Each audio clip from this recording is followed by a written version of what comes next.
The Senate will come to order. I ask everyone present to please rise and recite the Pledge of Allegiance. I pledge allegiance to the flag of the United States of America and to the republic for which it stands, one nation, under God, indivisible, with liberty and justice for all. In the absence of clergy, let us bow our heads in a moment of silent reflection and/or prayer.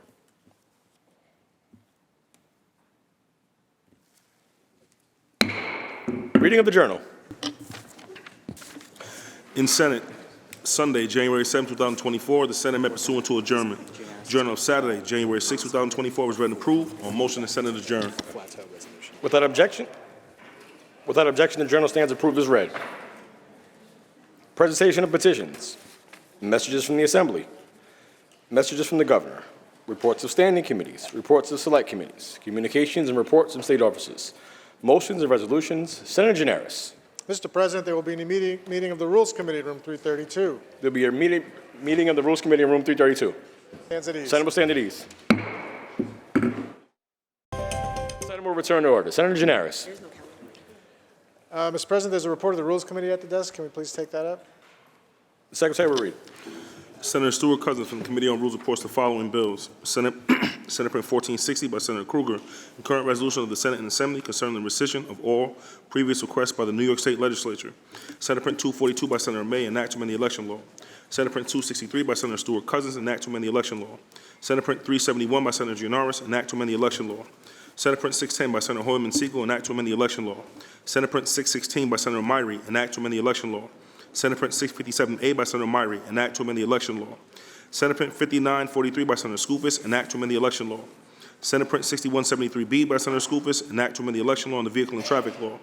Senate Print 6675 by Senator Breslin, enact to amend the election law. Senate Print 8001 by Senator Stuart Cousins, enact to amend the village law. Senate Print 8002 by Senator Thomas, enact to amend the public health law. Senate Print 8003 by Senator Claire, enact to amend the public health law. Senate Print 8004 by Senator Skoufis, enact to amend the insurance law. Senate Print 8005 by Senator Mayer, enact to amend the public health law. Senate Print 8006 by Senator Hoyman Siegel, enact to amend the executive law. Senate Print 8007 by Senator Skoufis, enact to amend the village law. Senate Print 8008 by Senator Hoyman Siegel, enact to amend the penal law. Senate Print 8009 by Senator Rivera, enact to amend the public health law. Senate Print 8010 by Senator Brisport, enact to amend the Family Court Act. Senate Print 8011 by Senator Kavanaugh, enact to amend the Administrative Code of the City of New York. Senate Print 8012 by Senator Hinchy, enact to amend the Public Service Law. Senate Print 8013 by Senator Thomas, enact to amend the Public Health Law and the General Business Law. Senate Print 8014 by Senator May, enact to amend the Real Property Actions and Proceedings Law. Senate Print 8015 by Senator May, enact to amend the Environmental Conservation Law. Senate Print 8016 by Senator Hoyman Siegel, enact to amend the Public Health Law. Senate Print 8019 by Senator Breslin, enact to amend the Insurance Law. Senate Print 8024 by Senator Webb, enact to amend the Education Law. Senate Print 8025 by Senator Bailey, enact to amend the General Business Law. Senate Print 8026 by Senator Webb, enact to amend the chapter of the Law 2023.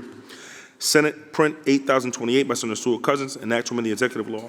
Senate Print 8029 by Senator Gurnardes, enact to amend the Civil Service Law. Senate Print 8030 by Senator Skoufis, enact to amend the Insurance Law. Senate Print 8033 by Senator Rivera, enact to amend the Public Health Law. Senate Print 8034 by Senator Mayer, enact to amend the Public Service Law. Senate Print 8035 by Senator Mayer, enact to amend the Multiple Residence Law and Multiple Dwelling Law. Senate Print 8036 by Senator Thomas, enact to amend the General Business Law. Senate Print 8037 by Senator Prasad, enact to amend the Public Authorities Law. Senate Print 8038 by Senator Breslin, enact to amend the Insurance Law and the Public Health Law. Senate Print 8039 by Senator Gurnardes, enact to amend the General Business Law. Senate Print 8040 by Senator Prasad, enact to amend the Insurance Law and the Social Services Law. Senate Print 8044 by Senator Myrie, enact to amend the Executive Law. Senate Print 8050 by Senator Lieu, enact to amend the General Business Law and the Social Services Law. Senate Print 8053 by Senator Webb, enact to amend the Vehicle and Traffic Law. Senate Print 8054 by Senator Mannion, enact to amend the Private Housing Finance Law. Senate Print 8055 by Senator Rivera, enact to amend the Public Health Law. Senate Print 8057 by Senator Rivera, enact to amend the Public Health Law. Senate Print 8059 by Senator Hoyman Siegel, enact to amend the Limited Liability Company Law. Senate Print 8060 by Senator Harcum, enact to amend the Environmental Conservation Law. Senate Print 8061 by Senator Harcum, enact to amend the Public Health Law. Senate Print 8062 by Senator Claire, enact to amend the State Technology Law. Senate Print 8064 by Senator Scarcella Stanton, enactment of the General Business Law. Senate Print 8065 by Senator Hinchy, enactment of the Tax Law. Senate Print 8066 by Senator Hinchey, an act to amend the Agriculture and Markets Law. Senate Print 8068 by Senator Skoufis, an act to amend the Alcoholic Beverage Control Law. Senate Print 8069 by Senator Webb, an act to amend the Alcoholic Beverage Control Law. Senate Print 8070 by Senator Gianaris, an act to amend the Tax Law. Senate Print 8073 by Senator Jackson, an act to amend the Civil Service Law. Senate Print 8075 by Senator Comrie, an act to amend the Not-for-Profit Corporation Law. Senate Print 8076 by Senator Parker, an act to amend the Mental Hygiene Law. Senate Print 8078 by Senator Sanders, an act to amend the Environmental Conservation Law. Senate Print 8079 by Senator Jackson, an act to amend the Civil Service Law. Senate Print 8080 by Senator Brooke, an act to amend the Social Services Law. Senate Print 8081 by Senator O'Mara, an act to amend a chapter of the law 2023. Senate Print 8082 by Senator Sanders, an act to amend the New York City Charter. Senate Print 8085 by Senator Adabo, an act to amend the Racing, Parimutuel Wagering, and Breeding Law. Senate Print 8086 by Senator Adabo, an act to amend the Racing, Parimutuel Wagering, and Breeder Law. Senate Print 8087 by Senator Gurnardis, an act to amend the General Business Law. Senate Print 8088 by Senator Gurnardis, an act to amend the Real Property Tax Law. Senate Print 8089 by Senator Holman Siegel, an act to amend the chapter of the laws of 2023. Senate Print 8090 by Senator Claire, an act to amend the State Technology Law. Senate Print 8092 by Senator Chu, an act to amend the Public Health Law. Senate Print 8093 by Senator Mayer, an act to amend the Executive Law and the Civil Practice Law and Rules. Senate Print 8094 by Senator Sanders, an act to amend the Banking Law. Senate Print 8095 by Senator Martins, an act to amend the chapter of the law of 2023. Senate Print 8096 by Senator Stavisky, an act to amend a chapter of the law of 2023. All bills reported to direct to third reading. Move to accept the report of the Rules Committee. All those in favor of accepting the report of the Rules Committee signify by saying aye. Opposed, nay. The report is adopted. Senator Gianaris. Yeah, Mr. President, there's a privileged resolution at the desk. Can we please take that up, read its entirety, and recognize the leader, Stuart Cousins? There is a privileged resolution at the desk. The Secretary will read. Senate Resolution 1466 by Senator Stuart Cousins, mourning the death of Dr. John Lewis Flateau, devoted family man, dedicated professor, and distinguished member of his community. Whereas there are certain outstanding members of our community, through their selfless commitment and dedication, have served to better the quality of life in our community and have a measurable positive impact on the lives of its residents. Dr. John Lewis Flateau was one such individual. And whereas it is with profound sorrow and deep regret that this legislative body records the passing of Dr. John Lewis Flateau, noting the significance of his purposeful life and accomplishments. And whereas Dr. John Lewis Flateau of Brooklyn, New York, died on December 30, 2023 at the age of 73. And whereas a lifelong public servant, community activist, political strategist, and a dedicated mentor throughout his decades-long career at Medgar Evers College, Dr. John Lewis Flateau served as a beloved professor and chair of the Department of Public Administration at Medgar Evers College, while also serving as the director of the Du Bois Bunche Center for Public Policy. He was also the former dean for both Medgar Evers College School of Business and Office of External Relations.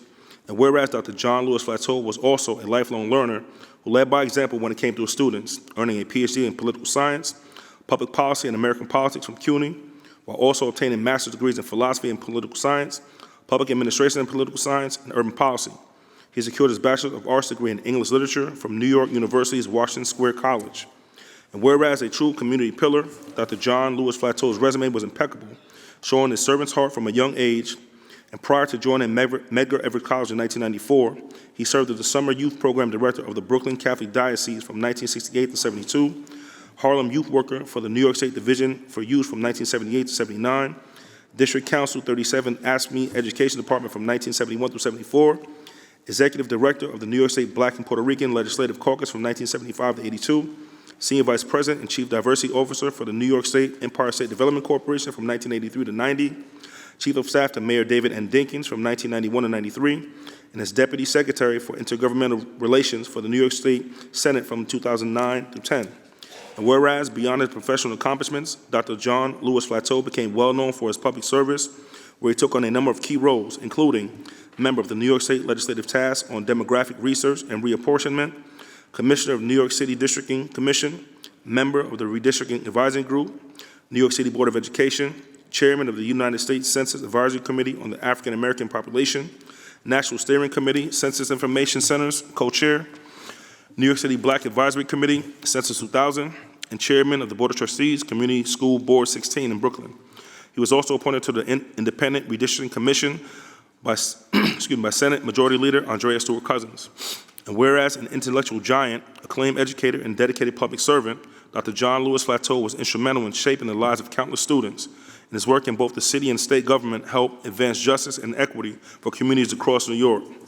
And whereas Dr. John Lewis Flateau's public service was only overshadowed by his dedication to community service, where he was involved with a plethora of organizations, including the American Society for Public Administration, American Political Science Association, American Association of Political Consultants, Population Association of America, National Forum for Black Public Administrators, NAACP Brooklyn Branch, Community Board 3, Brooklyn, Citizens Union Board of Directors, Chairman of the Board, Achievement First Endeavor Charter School, Vanguard Urban Improvement Association, Bridge Street Development Corporation, Board of Directors, Delta Sigma Theta Sorority, Brooklyn Alumni Chapter, Senior Board of Stewards, Bridge Street, AWME Church, Thurgood Marshall Scholarship Fund Incorporated, Academic Advisory Board, Chairman of the Medgar Evers College Community Council, New York Voting Rights Consortium, and the Majority Coalition of Redistricting Professionals. And whereas a tremendous leader who uplifted and inspired his community, Dr. John Lewis Flateau and his enormous contributions will have a long-lasting impact for many years to come. He is survived by his wife, Lorraine, 2 sons, Marcus and Jonathan, and their families, and 4 siblings, Ann, Alice, Adele, and Richard. And whereas Dr. John Lewis Flateau's infinite selflessness and benevolence will shine on through his family's vivid and happy memories, his insight and strength will forever serve as a beacon of love, light, and hope to the countless lives he touched. And whereas armed with the humanistic spirit and imbued with a sense of compassion, Dr. John Lewis Flateau's legacy Dr. John Lewis Flateau leaves behind a legacy which will long endure the passage of time and will remain as a comforting memory to all who were privileged to have known and loved such an amazing man. He will be deeply missed and truly merits the grateful tribute of this legislative body.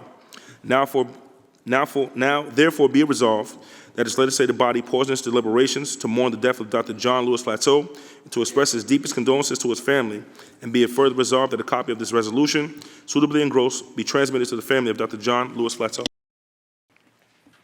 Majority Leader Andrea Stewart-Cousins on the resolution. Thank you so much, Mr. President, and I rise to certainly give my condolences to Dr. Flateau's family and all those who benefited from the great work that he did throughout our state. I was just thinking about what normally happens in January, the first time that, besides the welcome address, the first time we really talk and I really pay tribute to someone in January is to Reverend Dr. Martin Luther King, Jr. And the fact that we are paying tribute to Dr. John Lewis Flateau is certainly sad but appropriate, because he was a giant in civil rights, in voting rights. Everything that Dr. King stood for nationally, Dr. Flateau stood for, not only in his community, but beyond. The second thing that I want to say is that after the governor signed the reparations commission legislation, I got a call from Dr. Flateau. I wasn't available. It was on December 20th, and it went into voicemail. So he took the time to text, and the text was saying that he appreciated not only what was done, but sharing the story of my family and the story of their history and our history on that day. And I look back at that text, and I'm just so happy that the fulfillment of something that he worked for so long in so many ways happened before he transitioned. I also want to say that nothing is guaranteed. And the fact that I missed his call, I'm sorry.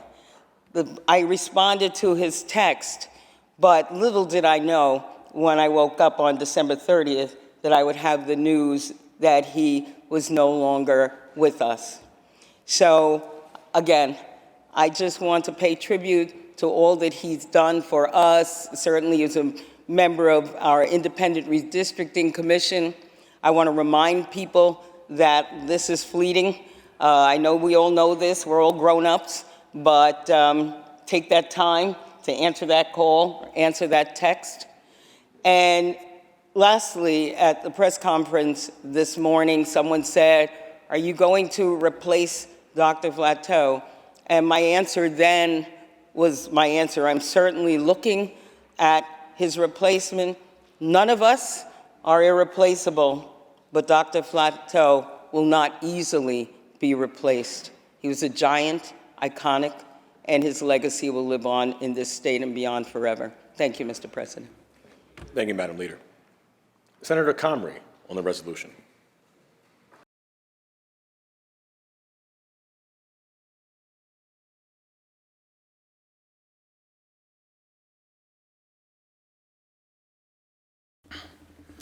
Thank you.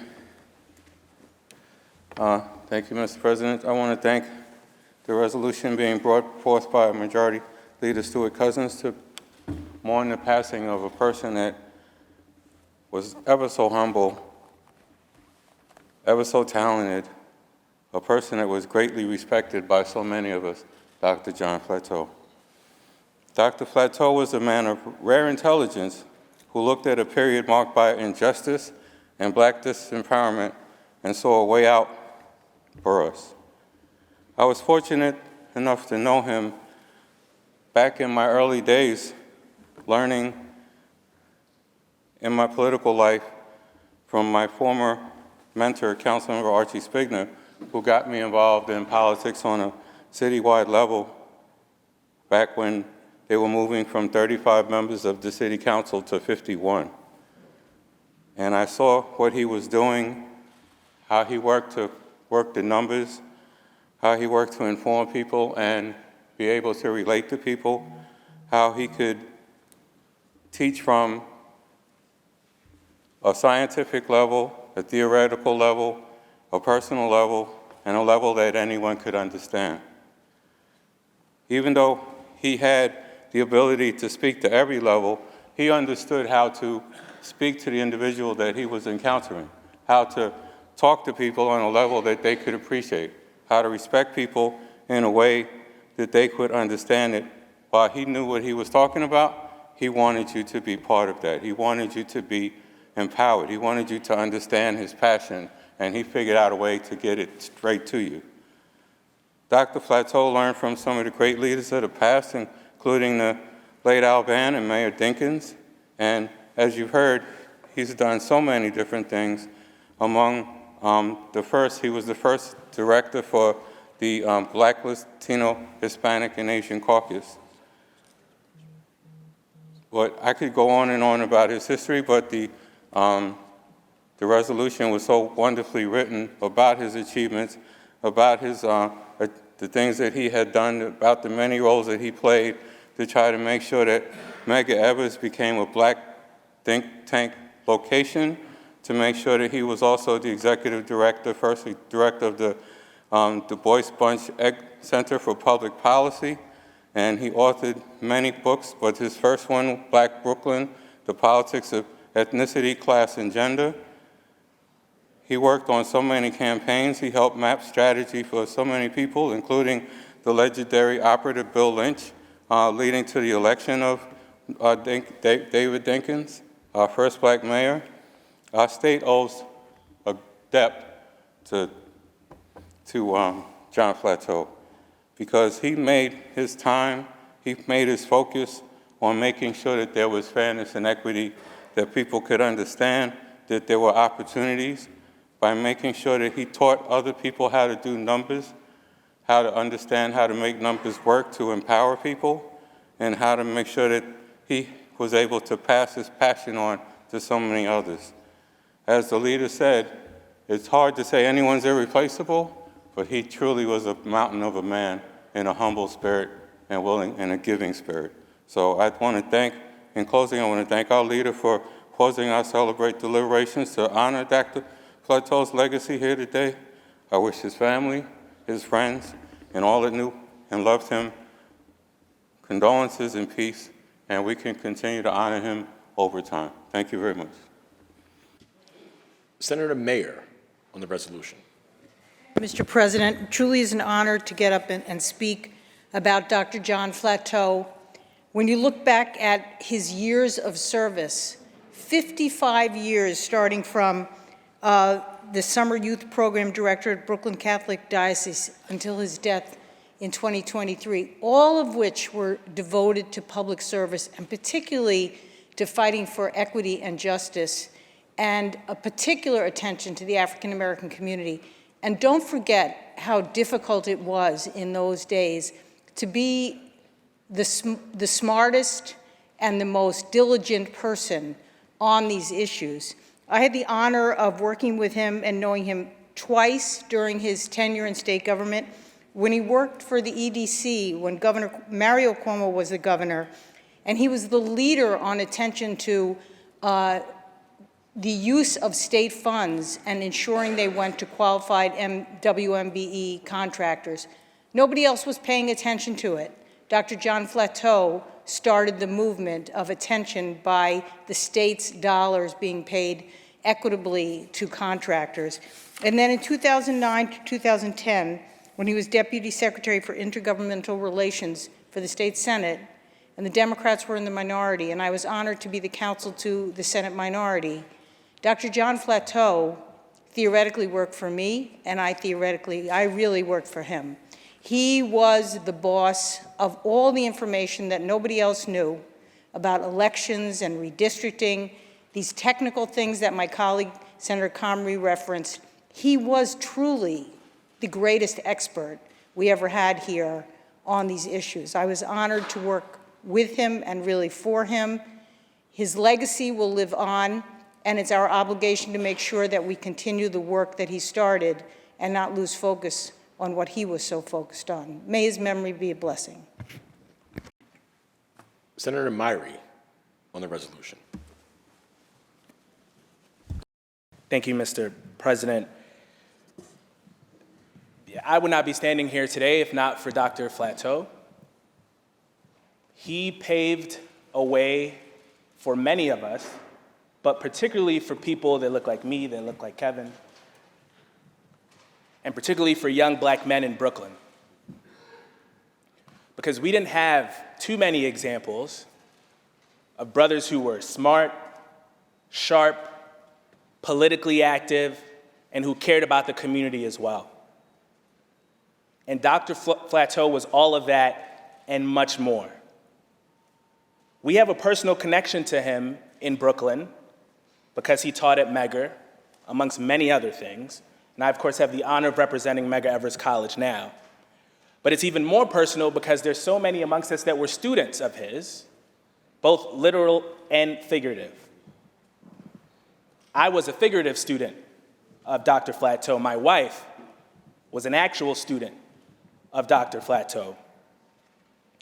And what he cared about and fought for aren't just the things that we care about or that had any partisan leaning. Dr. Flateau was a perfecter of democracy.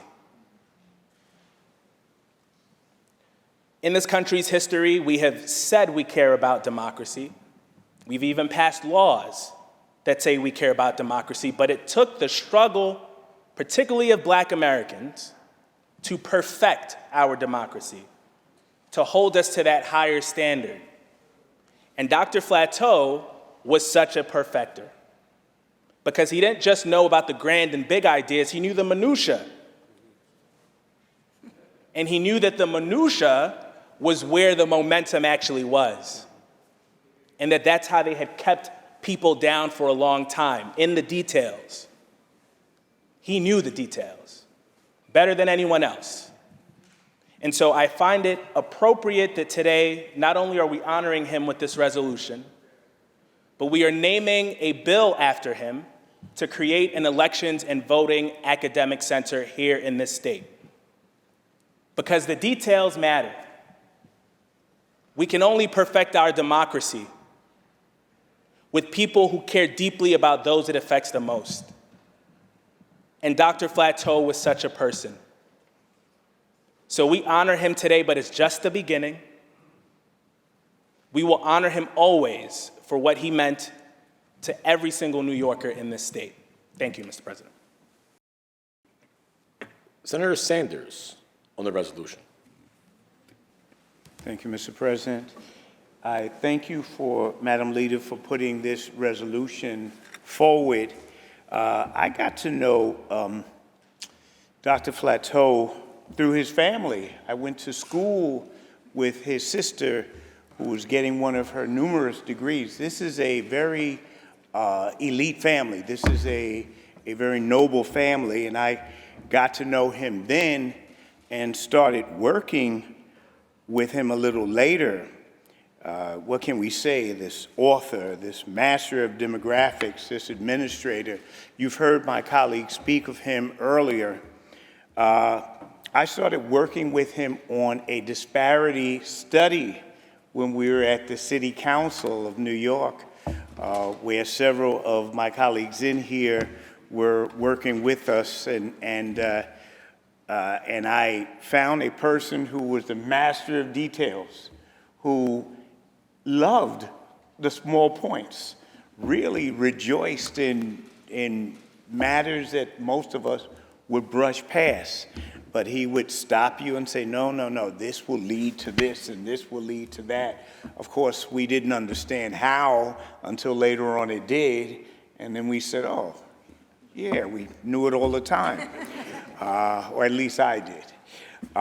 So I really saw him and struggled. In fact, it was done so well that this disparity study was never challenged. And this is an area of law that everyone challenges. This was never challenged. We did it back in 2005 or something of that nature. It's still the law of the land in New York City to this day and has withstood all challenges. And if you know me, you will know that Dr. Flateau's hand was very firmly on it.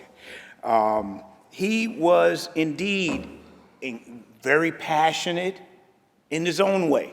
He was not one of these flamboyant, in-your-face kind of guys. He was passionate about the idea of truth and democracy and things of that nature. And he really believed in this. This was not something that was nice words that he would say.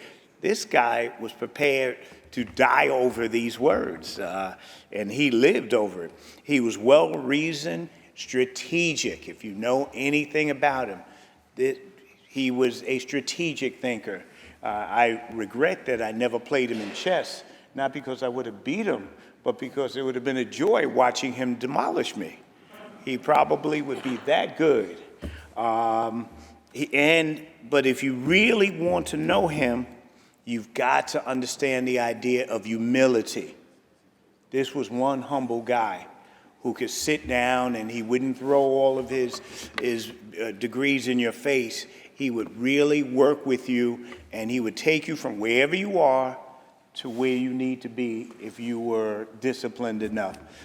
It was an honor to have worked with him, and yes, he absolutely had his hands in his reparations and figuring and trying to make sure that we wouldn't mess it up or whatever. We will miss him. May we have really listened to his guidance. We're going to need it in the days to come. And if there is a way, let him send some now. We need it. Thank you very much, and thank you for this resolution. Senator Martins on the resolution. Thank you, Mr. President. I, too, rise to remember my time with Dr. Flateau. I first want to thank Leader Stewart-Cousins for bringing forth this resolution. I had the opportunity to serve on the Independent Redistricting Commission with John, a gentleman, a scholar, a person of strong convictions, fierce convictions, but someone I've never heard raise his voice, not once. A person who can convince a room that he was right without ever raising his voice.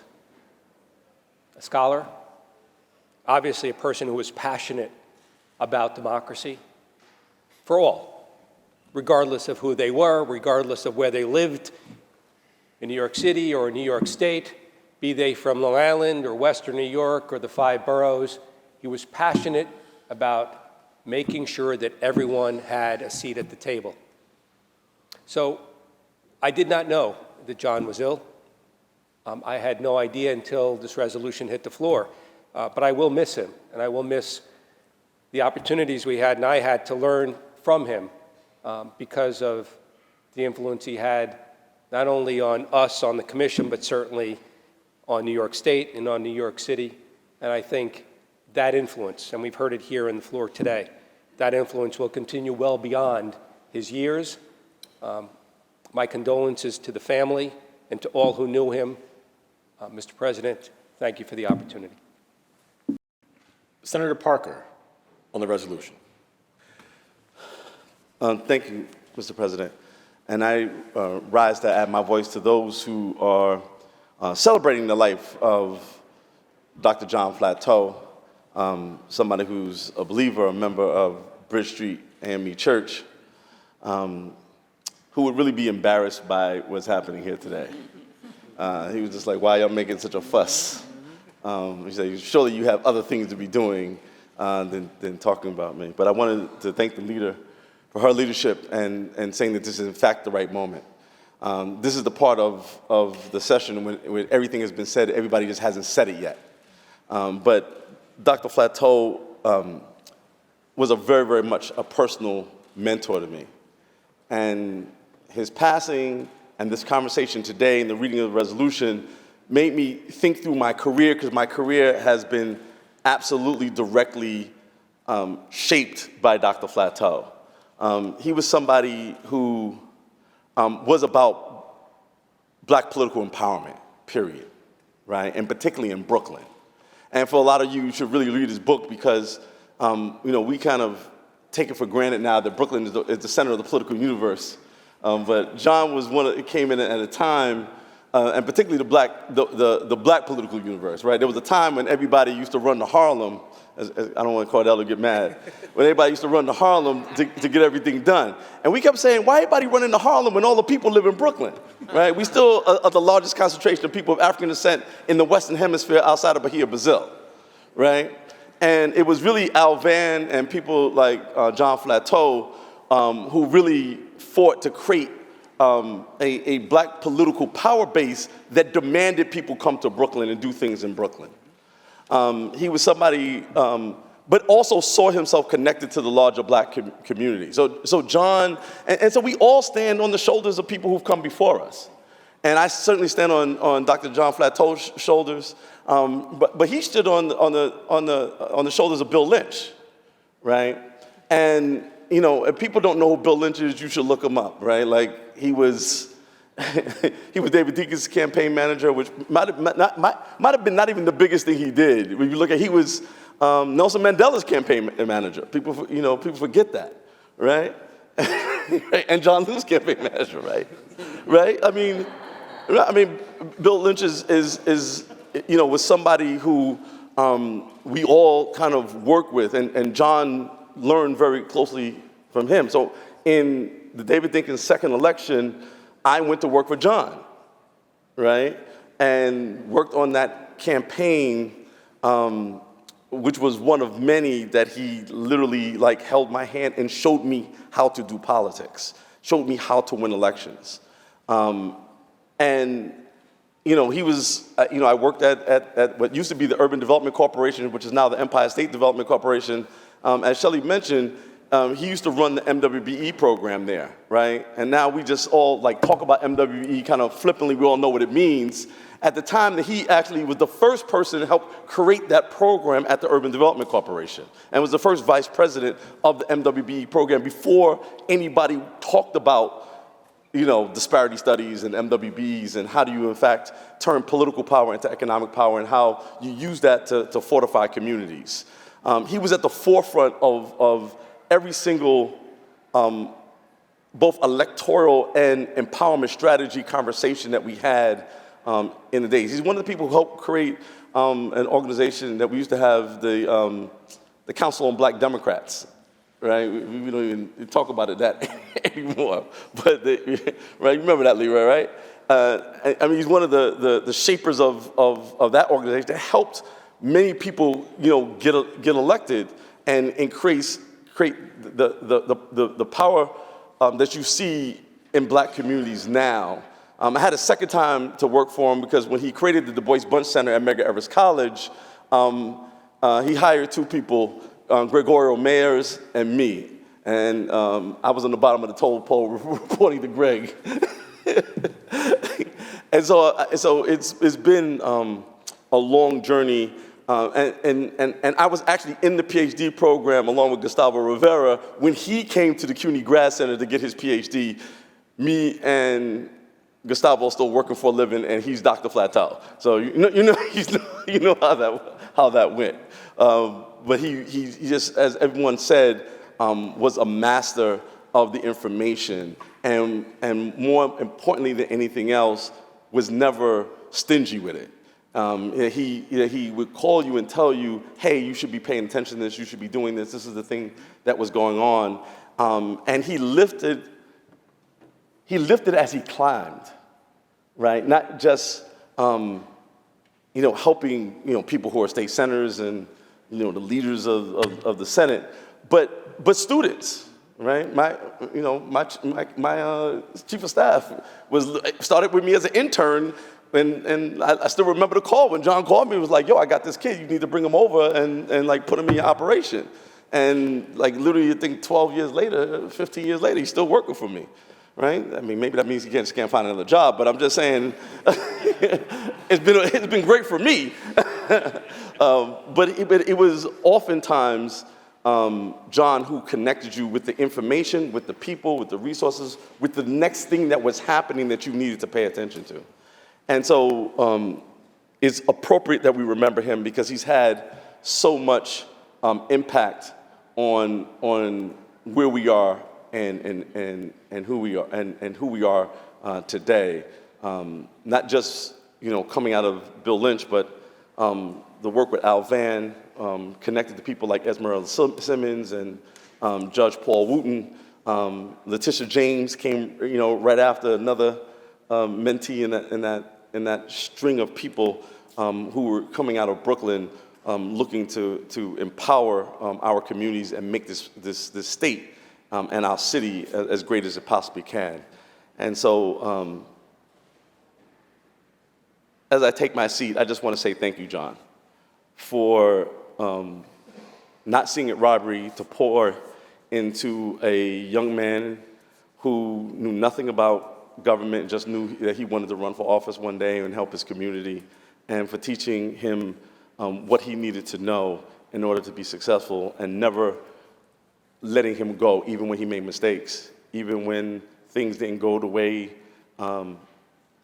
you told him to do things, never forgetting and never letting go of my hand during that whole process. We miss you, we love you, and we're going to continue to work towards living up to your legacy. Thank you, Mr. President. The question is on the resolution. All in favor, please signify by saying aye. Aye. Opposed? The resolution is adopted.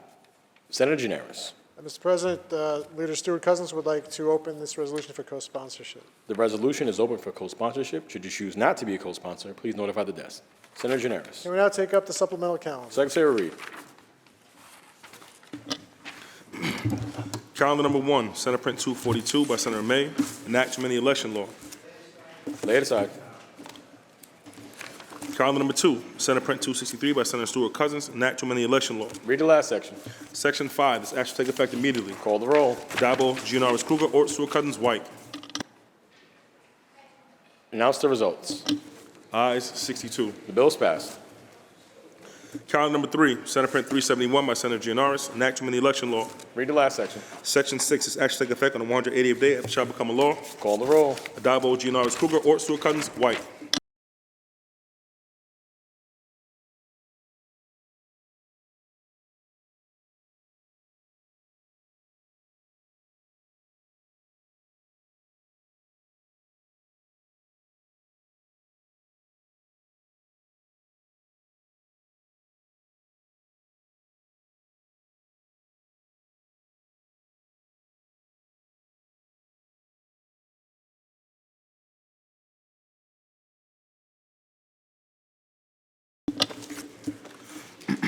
Announce the results.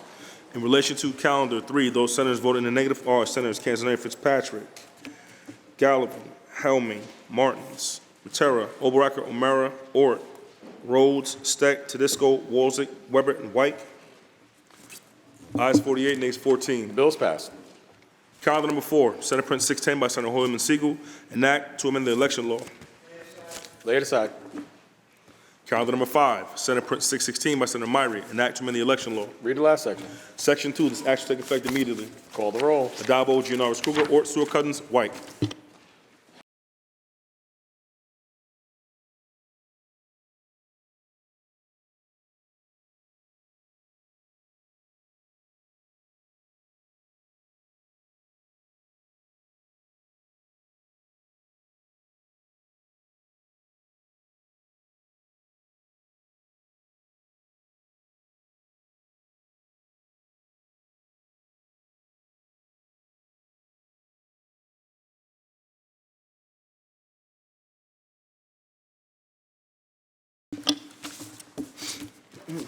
Announce the results. In relation to calendar 5, those senators voting in the negative are Senators.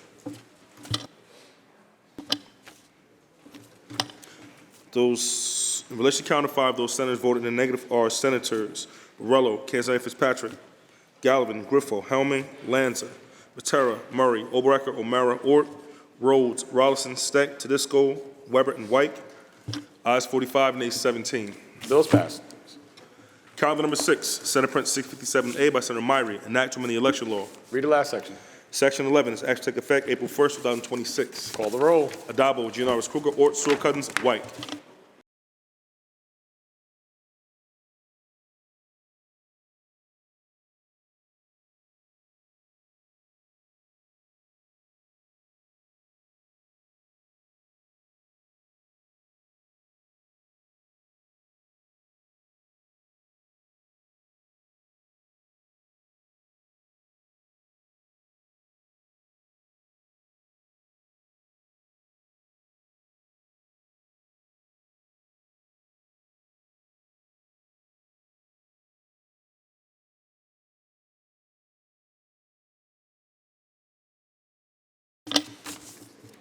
Announce the results. In relation to calendar 6, those senators voting in the negative are Senators Ashby, Morello, Canzoneri, Fitzpatrick, Gallivan, Griffo, Helming, Martins, Matera, Murray, Oberacker, O'Mara, Ort, Rhodes, Rollison, Steck, Tedisco, Walzick, Weber, and White. Ayes 43, nays 19. The bill is passed. Calendar number 7, Senate Print 5943 by Senator Skoufis, an act to amend the election law. Lay it aside. Calendar number 8, Senate Print 6173B by Senator Skoufis, an act to amend the election law and the vehicle and traffic law. Lay it aside. Calendar number 9, Senate Print 6675 by Senator Breslin, an act to amend the election law. Read the last section. Section 3, this act shall take effect on the 60th day and shall become a law. Call the roll. Adabo, Giannaris Kruger, Ort, Stewart Cousins, White. Announce the results. Ayes 62. The bill is passed.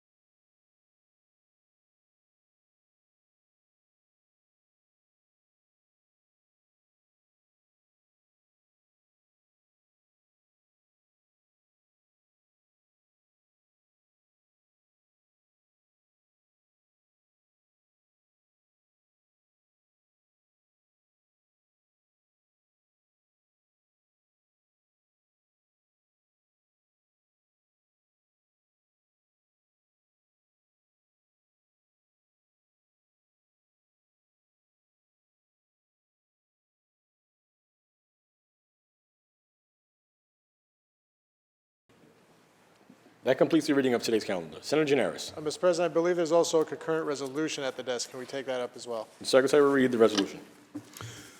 Senate Resolution 1460, concurrent resolution of the Senate and Assembly concerning the rescission of all previous requests by the New York State Legislature or either house thereof for a convention under Article 5 of the United States Constitution. Call the roll on the resolution. Adabo, Giannaris Kruger, Ort, Stewart Cousins, White.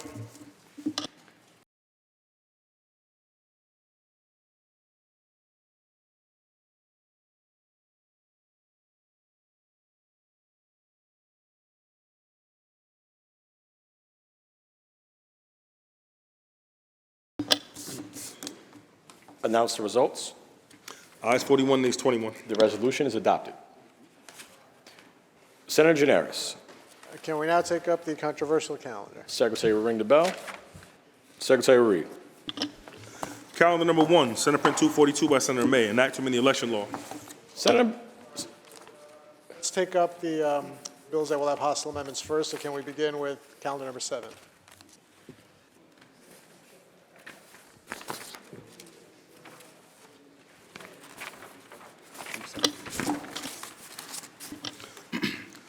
Calendar number 7, Senate Print 5943 by Senator Skoufis, an act to amend the election law. Senator Lanza, why do you rise?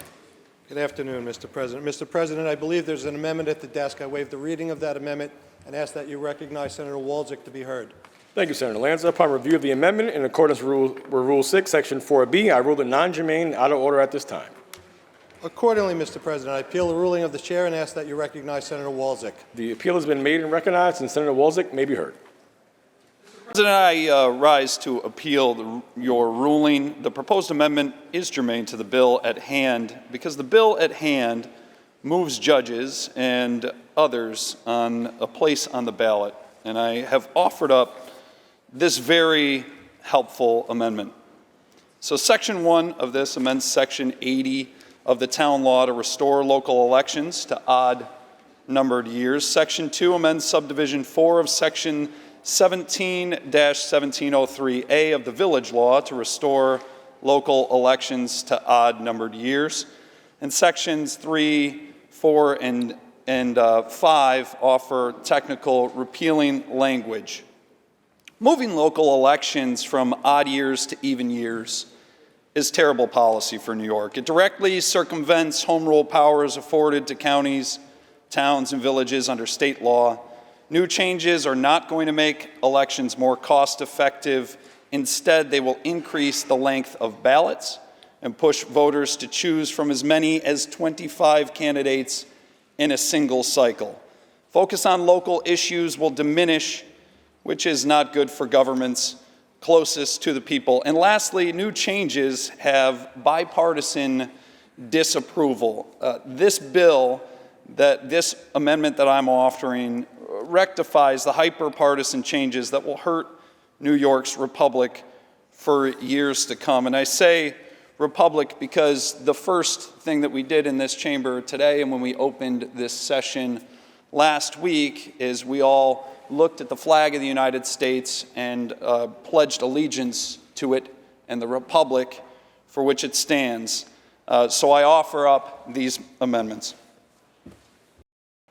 Thank you, Senator Walczyk. I want to remind the House that the vote is on the procedures of the House and the ruling of the chair. Those in favor of overruling the chair signify by saying aye. Hands. A show of hands has been requested and so ordered. Announce the results. Ayes 21. The ruling of the chair stands and the bill in chief is before the House. Secretary Reed. Read the last section. Section 2, this act take effect on the 1st of January. Call the roll. Adabo, Gianaris Kruger, Ort, Stewart Cousins, White.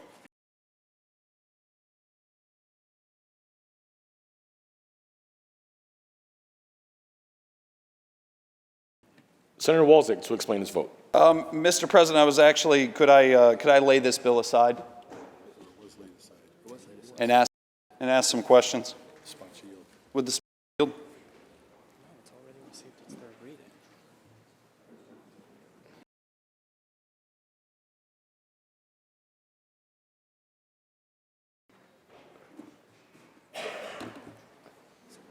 Since Senator Walczyk, Senator Skoufis has agreed to yield. Thank you, Mr. President. Sorry about that, kicking some of the rust off here. Appreciate you yielding for some questions. This bill will move judges to the back of the ballot. Am I understanding that correctly?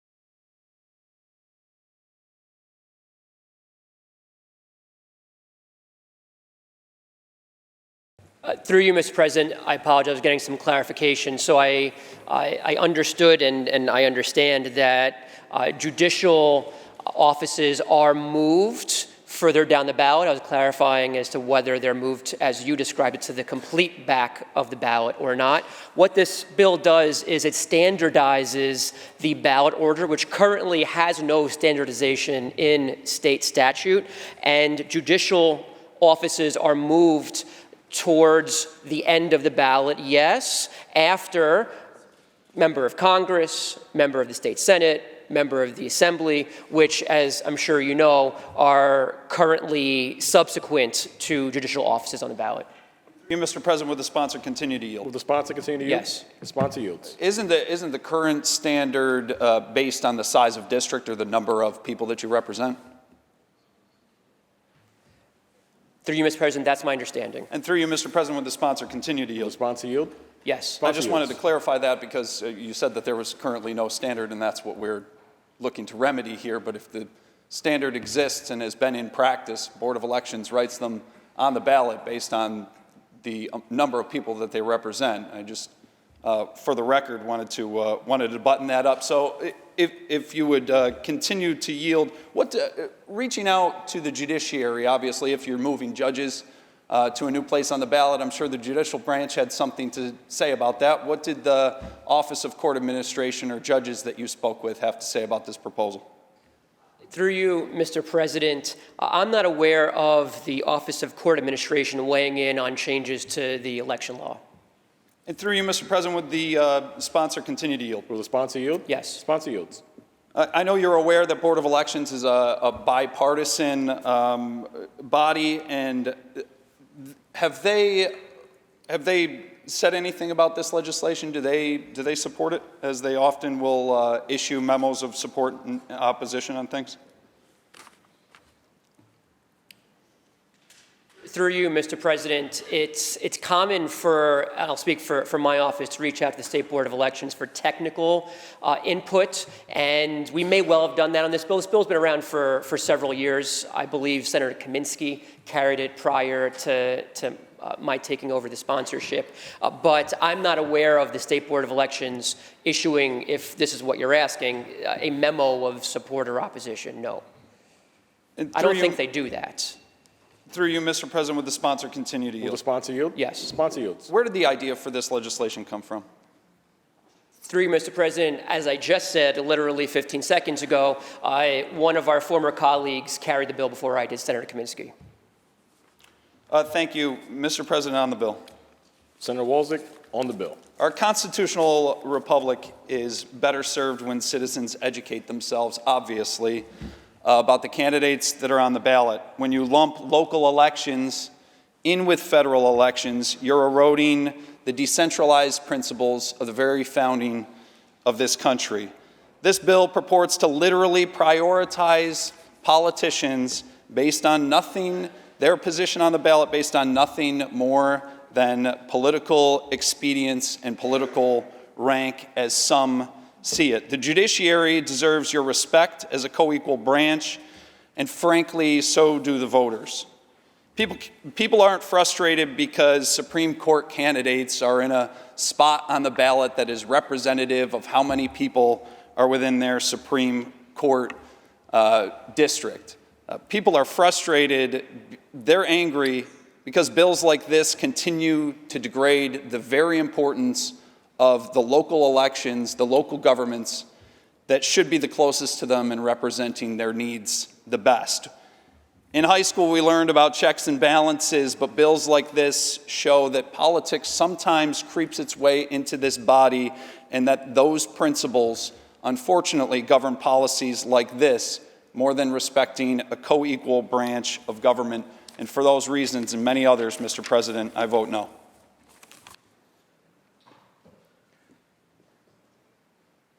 Announce the results.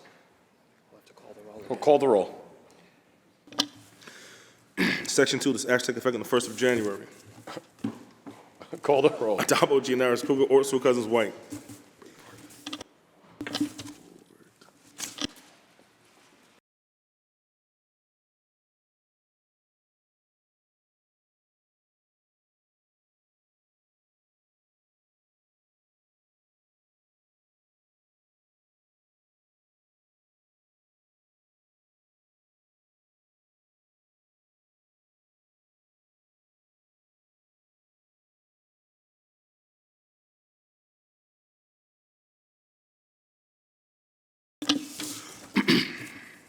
Again, announce the results.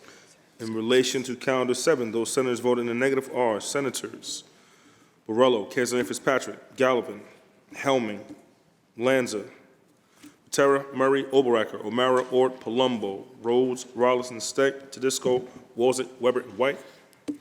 Senator Gallivan is actually in the affirmative. Ayes 45, nays 17. The bill is passed. Senator Janaris. Mr. President, I had read with interest that Senator Walshik was being deployed, but I guess that hasn't happened yet. So thank you for your service, Senator Walshik. Can we move on to calendar number 8, please? Yes, thank you, Senator Janaris. As we're shaking the rust off, let us be reminded of the proper order of calling these things. Secretary Reed. Calendar number 8, Senate Print 6173B by Senator Skoufis, enactment of the election law and the vehicle and traffic law. Senator Lanza, why do you rise? Mr. President, I believe there's an amendment at the desk. I waive the reading of that amendment and ask that you recognize Senator Walczak to be heard. Thank you, Senator Lanza. Upon review of the amendment in accordance with Rule 6, Section 4B, it is non-germane and out of order at this time. Mr. President, accordingly, I appeal the ruling of the chair and ask that you recognize Senator Walczak. The appeal has been made and recognized, and Senator Walczak may be heard. Mr. President, I rise with a helpful amendment because I'm not done yet. We call them hostile amendments in this body, but I really am attempting to address some of the challenges that you're attempting to address in the bill in chief. So I have a bill here that requires a helpful amendment that requires that someone voting in person present a valid government-issued photo identification. It defines what is included in a valid and current government-issued photo identification. Most of them are in your pockets or purses. Provides that someone who does not possess a valid and current government-issued photo identification shall be allowed to cast an affidavit ballot, which the local board of elections shall be responsible for determining the validity of. It's great to make sure that people are who they claim to be while ensuring that a voting experience is easy for citizens. But also, you can pay all of the consultants, multi-state groups, create new programs at SUNY and CUNY, and do all of the elections law changes that you're doing right now, come up with all of these new schemes, but you're really tying the hand behind the back of anyone who is trying to clean up the voter rolls, because your bill would be so much more successful if we had voter ID in the state of New York. You can't buy cough syrup or visit a school without identification. It's no inconvenience to voters who are the most powerful tools in validating their own voter information. Rather than paying all of those groups and consultants to do it for us, enlist the voters who show up to the polls once a year and have that constant contact with their government. Your bill needs this helpful amendment, and that's why I offer it up. And for those reasons, Mr. President, I strongly urge you to reconsider your ruling. Thank you, Senator Walczak. I want to remind the House that this vote is on the procedures of the House and the ruling of the chair. Those in favor of overruling the chair signify by saying aye. Show of hands has been requested and so ordered. Announce the results. Ayes 21. The ruling of the chair stands and the bill in chief is before the House. Read the last section. Section 5, this action will take effect immediately. Call the roll. Adabo, Giannaris Kruger, Ort, Stewart Cousins, White. Announce the results. Ayes 62. The bill is passed. Senator Janaris. Next up is calendar number 1, please.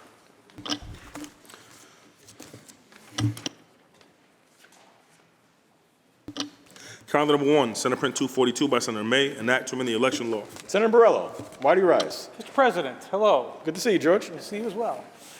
Will the sponsor yield for a question? Will the sponsor yield? I'd be glad to. The sponsor yields. Through you, Mr. President, so at our elections meeting earlier today, I heard you say that, well, this isn't really, this is something so you don't have to have a polling place for the entire early voting period, that if they wanted to, the Board of Elections would like to do it for just 3 days, I'm paraphrasing, for just 3 days. But previously when we debated this bill, I think this is the third time you and I have debated this bill, I brought up the analogy of a Board of Elections food truck, and you said, yeah, it could have wheels, it could be moving around, but today it sounded like it could be just something stationary, like you would throw up a card table at Walmart and have people vote there. So I guess my first question is, what will this look like? Through you, Mr. President. Thank you for debating this 3 times. It makes me feel like this bill is really important. I will say we don't know exactly what it will look like because it will be up to the boards of elections to decide that.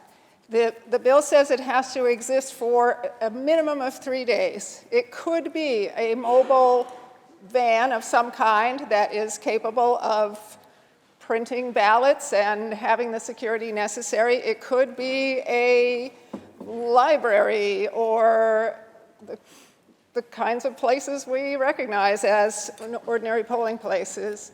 Whatever the 2 elections commissioners from that county agree is a suitable place. Mr. President, will the sponsor continue to yield? Will the sponsor yield? I will. Sponsor yields. Through you, Mr. President. So we really haven't defined what this looks like. It could be any number of things. But yeah, we do have standards, and we want, part of having a secure election is to ensure that we are meeting certain standards. And you say security very vaguely in the sense that we have to make sure it has security. So what oversight is going to occur to ensure that this isn't just a card table with a box and people come up and fill out the ballot and drop it in the box? What are we doing to secure these portable voting stations? As the bill states, these polling sites will be subject to the exact same requirements as the 9-day early voting sites or the 1-day election day sites. They will have the exact same requirements. Mr. President, will the sponsor continue to yield? Will the sponsor yield? I will. Sponsor yields. Through Mr. President, you'd said last year that you could have these portable stations sent to a high traffic area where lots of people are. I think your exact words were, that you can predict that there will be a lot of people there, and that's a good place to set up a polling station. So, who's determining, what that we considered and where they're going to go? I mean, where are they going to be set up? How will that be determined if we're following certain guidelines? Through you, Mr. President, it will be determined by the 2 elections commissioners from any given county that chooses to use this option. We have examples from other states. In Boise, Idaho, they put some portable polling sites in rural areas where it was very hard for people to get to the full 10-day or whatever the length of time is in Idaho. They couldn't get to the polling sites, so they would put them in places where they believed that people otherwise did not have ready access to early voting.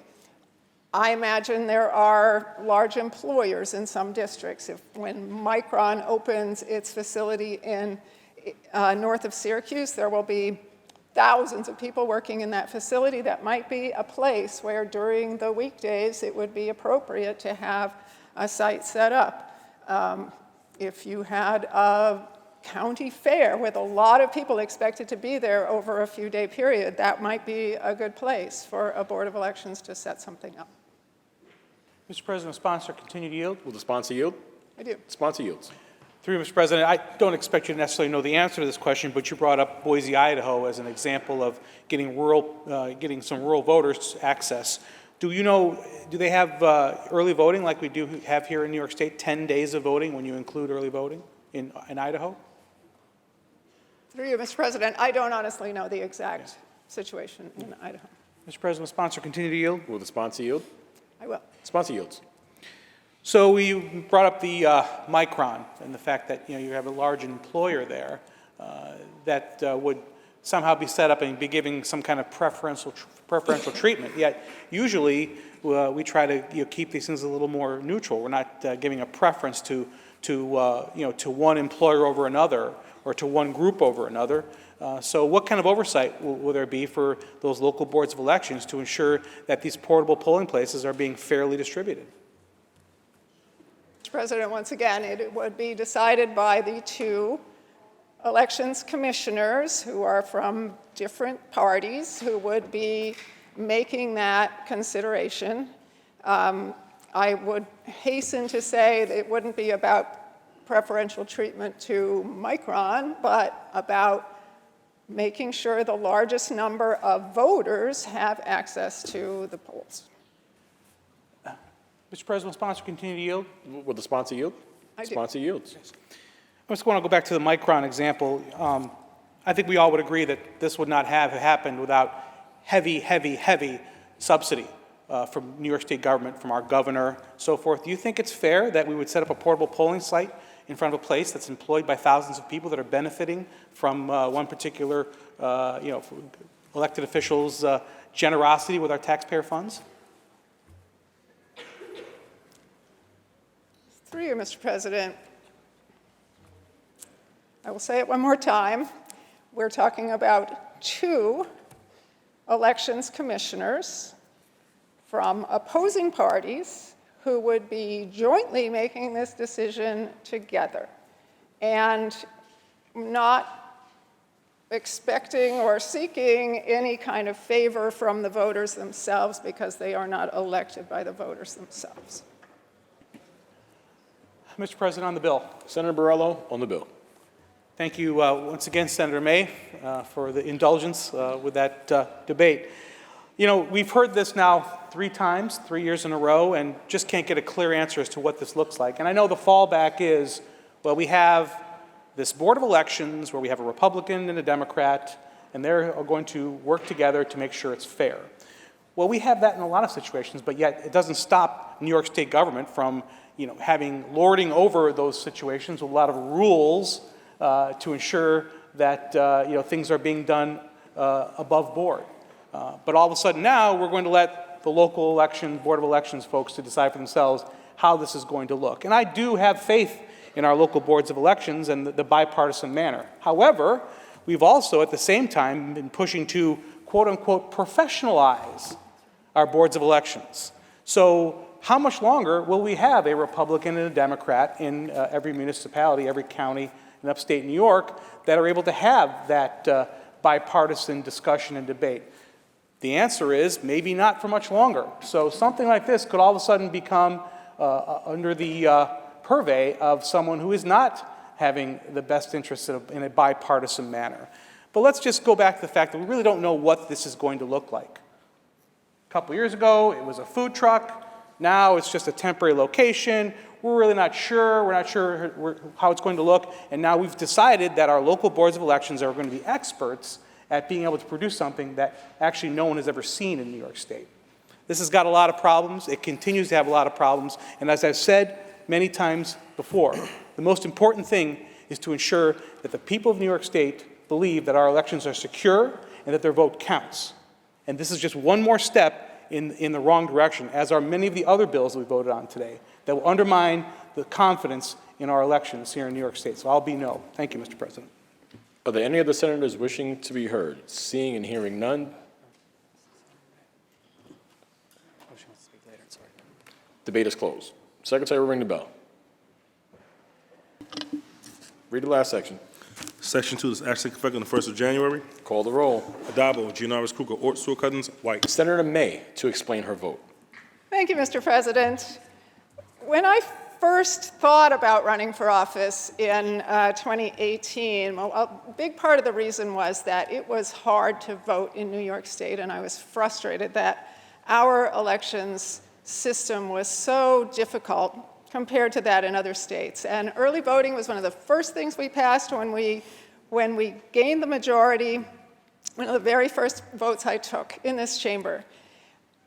Increasingly, New Yorkers are making use of early voting, and I am proud that we are passing this bill to offer yet another bit of flexibility for voters to make use of early voting and for boards of elections to bring the voting to where the people are.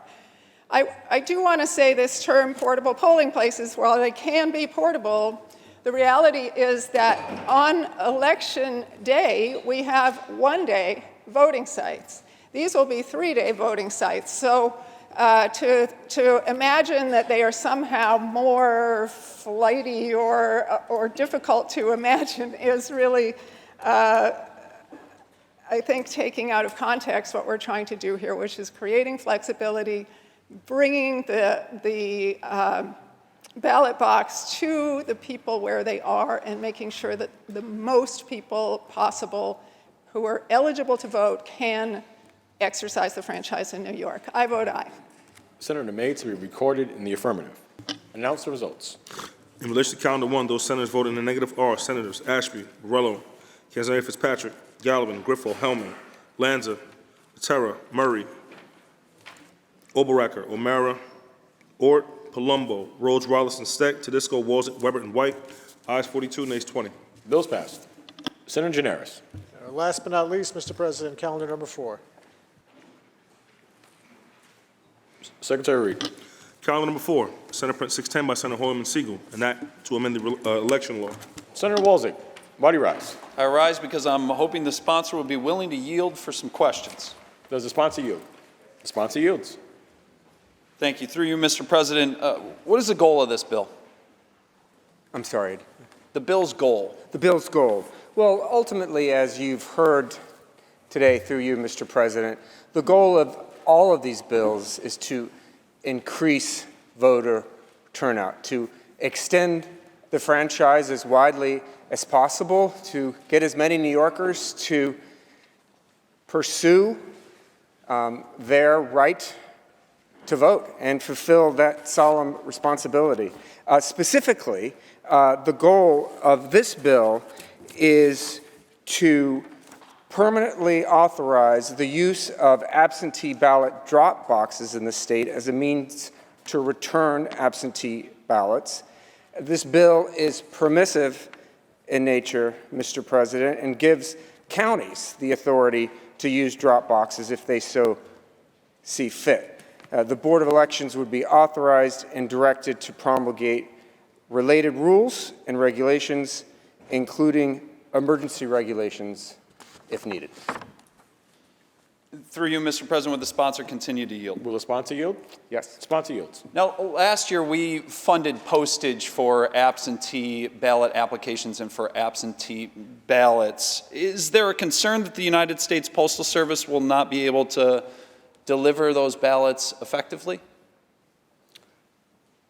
Through you, Mr. President.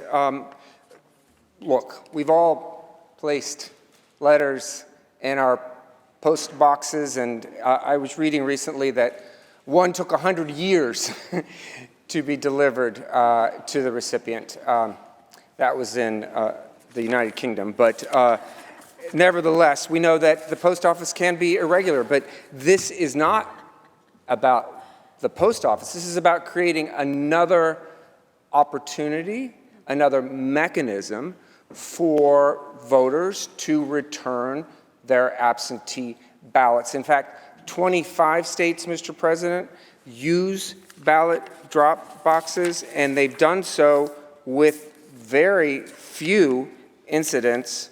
And we understand that there is concern around ballot drop boxes, but it is completely unfounded. It is based mostly on a 2021 documentary called 2,000 Mules by right-wing conspiracy theorist named Dinesh D'Souza, who claims that there were 2,000 people, or mules, as he calls them, who were hired by unnamed nonprofits dubbed stash houses to conduct ballot trafficking, stuffing numerous drop boxes with potentially fake absentee ballots. Now, that is a conspiracy theorist who is working with the 45th President of the United States, an election denier, and someone who wants to restrict New Yorkers' right to vote, not expand it. Through you, Mr. President, if the sponsor would yield for another question about the United States Postal Service. Will the sponsor yield? I'm not an expert, but yes. Sponsor yields. To your knowledge, has the United States Postal Service lost any ballots that were mailed in the state of New York? Possible. I have no evidence of that. President, would the sponsor continue to yield? Will the sponsor yield? Yes. Sponsor yields. To your knowledge, has the United States Postal Service ever committed fraud with a ballot or failed to postmark a ballot when it was dropped off at the proper time? Not to my knowledge, Mr. President. Through you, Mr. President, would the sponsor continue to Will yield? the sponsor yield? Yes. Sponsor yields. How long would the drop boxes that you're proposing be available to the public? Would they be available on Election Day? Through you, Mr. President, yes, they would be available, but as our bill sets forward, the actual regulations would be determined by the New York State Board of Elections. Through you, Mr. President, would the sponsor continue to yield? Will the sponsor yield? Yes. The sponsor yields. So while New Yorkers would have poll sites to visit, these would be working in adjacent to poll sites to also, you would also have drop boxes on Election Day. The voters could either choose to take an absentee ballot to a drop box or go to a poll site and vote with the other voters that are voting on Election Day? Through you, Mr. President, yes, but that is the operating theory, but it would be up to the New York State Board of Elections to draw up those specific regulations. The idea is that folks wouldn't have to stand in line for hours. Working class New Yorkers who have kids and jobs and who are obviously have a lot to do could take advantage of a repository, a secure Dropbox where they could, at their convenience, during specified times, as set forward by the New York State Board of Elections, drop their absentee ballot off. And through you, Mr. President, would the sponsor continue to yield? Will the sponsor yield? Yes. Sponsor yields. What time of day would the drop boxes close? Through you, Mr. President, not specified in the bill. It would be up to the New York State Board of Elections to draw up those regulations. It would close according to the section when the polls close on Election Day. Through you, Mr. President, would the sponsor continue to yield? Will the sponsor yield? Yes. Sponsor yields. So these drop boxes would be available at 2 a.m. prior to Election Day, but on Election Day, they would close at 9 p.m., am I understanding that right, or when the polls close? Again, it would be up, through you, Mr. President, it would be up to the State Board of Elections to draw up those specific hours and days. Through you, Mr. President, would the sponsor continue to yield? Will the sponsor yield? Yes. Sponsor yields. Clearly, a polling site closes the door and shuts down at 9 p.m. If you show up at 9:05, sorry, you missed it. Hopefully you mail your absentee ballot, or we'll catch you next year. Maybe you should apply for absentee would be the message to the voters. What is the mechanism of shutting down a drop box that's placed somewhere in the community at 9 p.m. on election night? Through you, Mr. President, well, 25 other states have and are doing this. And by the way, there's, again, a whole movement to restrict absentee ballot drop boxes by some state legislatures led by parties other than mine. But the way it works in other states is that the drop boxes are closed when the appointed hour passes on Election Day. But again, that would be up to the New York State Board of Elections to determine specific rules and regulations. Through you, Mr. President, would the sponsor continue to yield? Will the sponsor yield? Yes. Sponsor yields. Will ballot drop boxes be uniform? The size, the color, will that be up to the local Board of Elections? What are their options in your proposal here? Through you, Mr. President, again, those specifics about design, size, weight, look and feel would be decided by the New York State Board of Elections.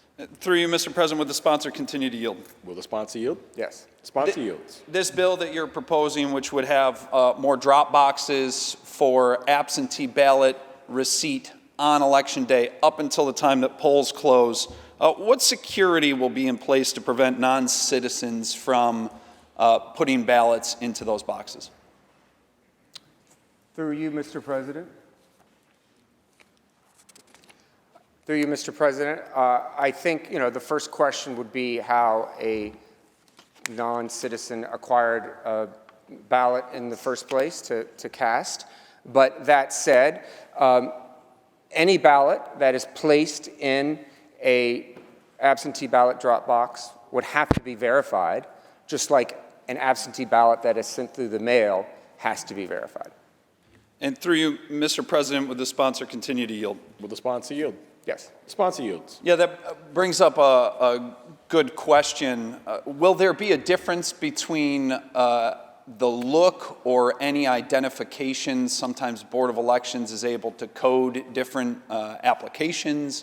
Will there be a difference in the way that an absentee ballot that goes into a drop box looks versus one that is sent in the mail and postmarked by the United States Postal Service? Through you, Mr. President, no. It would just be your standard New York State absentee ballot. And through you, Mr. President, would the sponsor continue to yield? Will the sponsor yield? Yes. Sponsor yields. Would that absentee ballot that goes into the drop box up until the polls close on election night, what kind of marking does that receive to show that it was properly cast so that Board of Elections could look at it? Through you, Mr. President, again, the specifics of how a ballot, absentee ballot that's dropped into an absentee ballot drop box is marked would be up to the New York State Board of Elections to determine as soon as we pass this bill. And through you, Mr. President, would the sponsor continue to yield? Will the sponsor yield? Yes. Sponsor yields. With Dropbox, I mean, clearly you couldn't walk into a poll site with a number of ballots or request a number of ballots at the desk and say, yeah, I'd like 3 or 4 to submit and send them in, and you get the beautiful, your ballot was cast successfully, and you could just feed a few through. Obviously, there's a whole staff of Board of Elections at a polling site to make sure that everyone only gets 1 vote. What security measures are there with drop boxes to ensure that someone isn't putting more than 1 ballot in one of these drop boxes?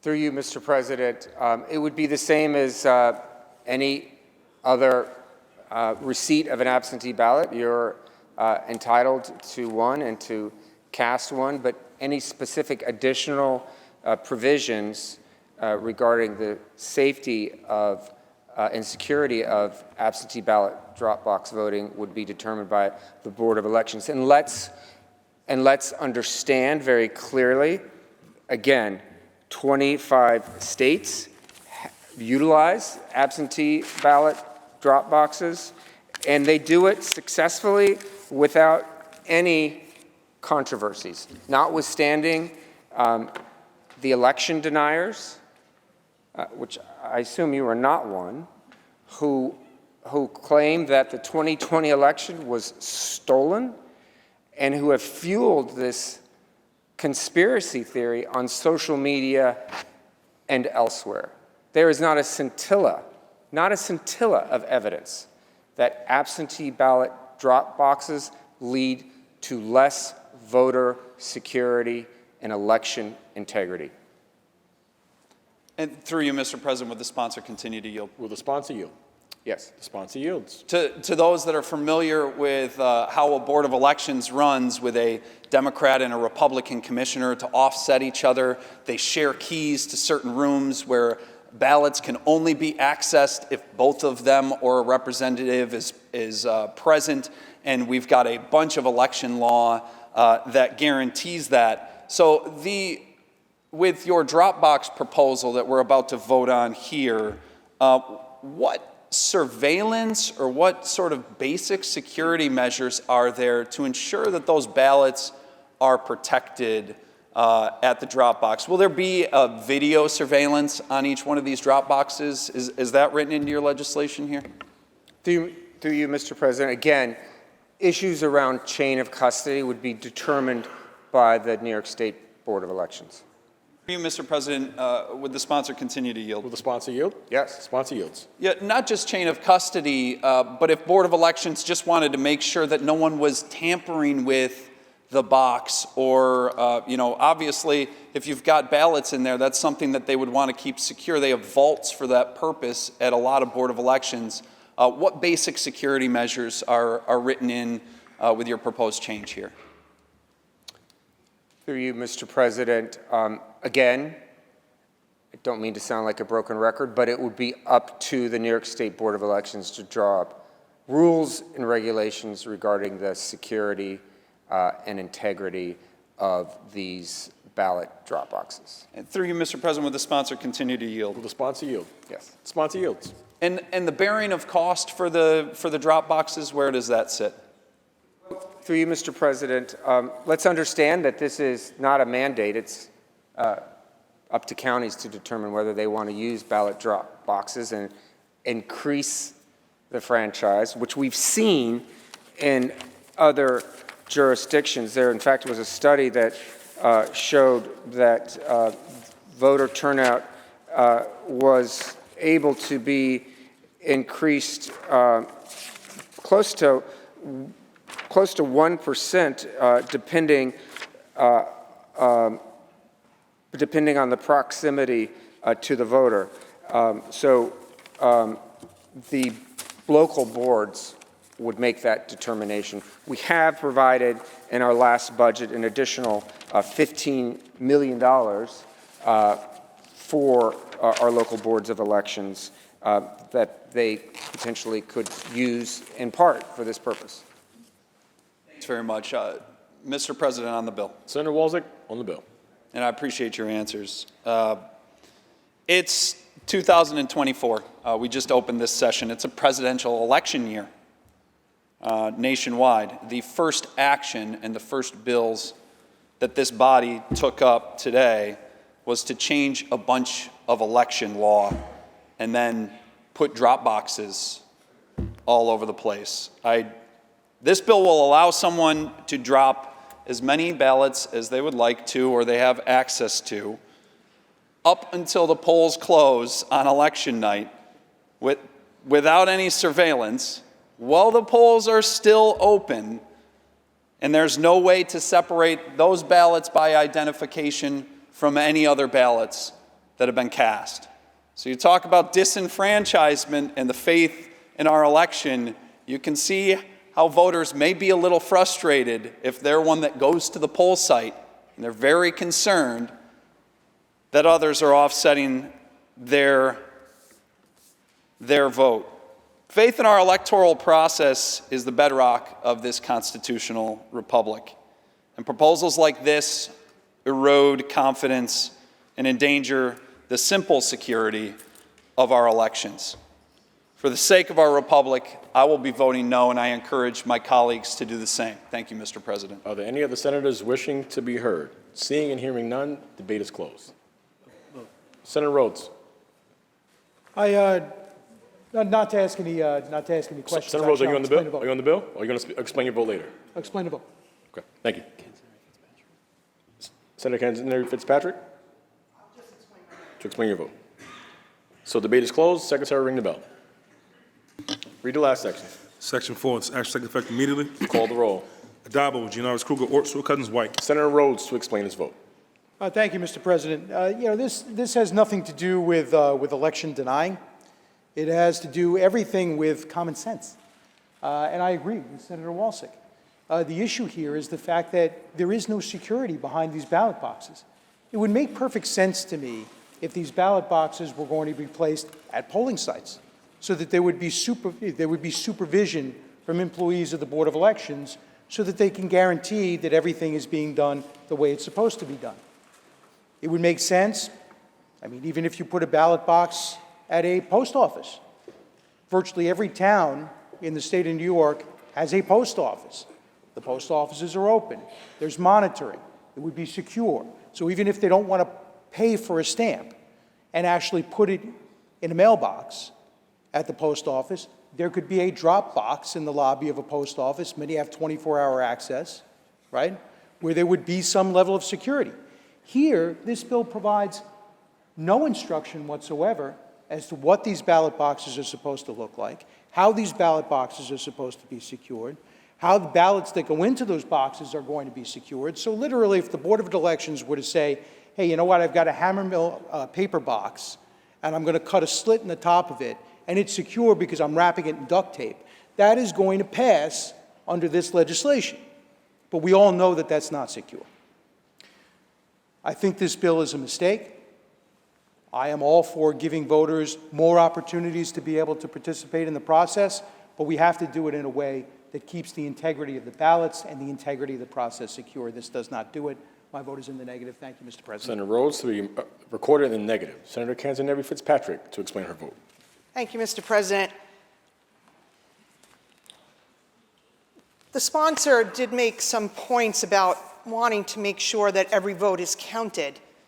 And while it's been intimated that this side of the aisle is afraid of people voting that don't have the right to, the other issue that we have to be concerned about is that ballots are going into a box. And in my head, it's envisioning what is very similar to be a FedEx box.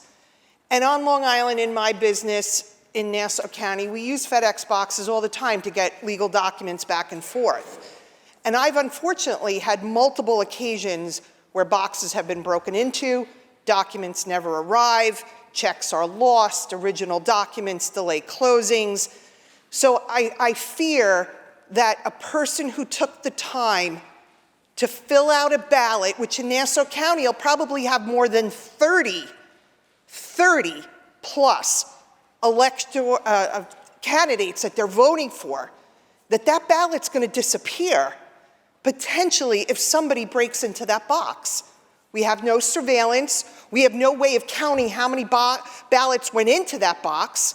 We have no way of determining which residents, which constituents voted. And I dare say that I know that there are people sitting in this chamber that won by less than 20 votes. So one box being compromised has the risk of changing what our electorate want. And that's dangerous. As my colleague, Senator Walczak, pointed out, there are so many issues with the security of these precious ballots that it is our basic constitutional right to vote. And we have a duty to safeguard that. And I don't think that this bill is doing that. For those reasons, I'll be voting in the negative. Thank you, Mr. President. Senator Canzoneri Fitzpatrick to be recorded in the negative. Announce the results. In relation to calendar 4, those senators voted in the negative are Senators Ashby, Borrello, Canzoneri Fitzpatrick, Gallivan, Griffo, Hellman, Lanza, Martins, Matera, Murray, Oberacker, O'Mara, Ort, Palumbo, Rhodes, Rollins, Steck, Tedisco, Walczak, Weber, and White.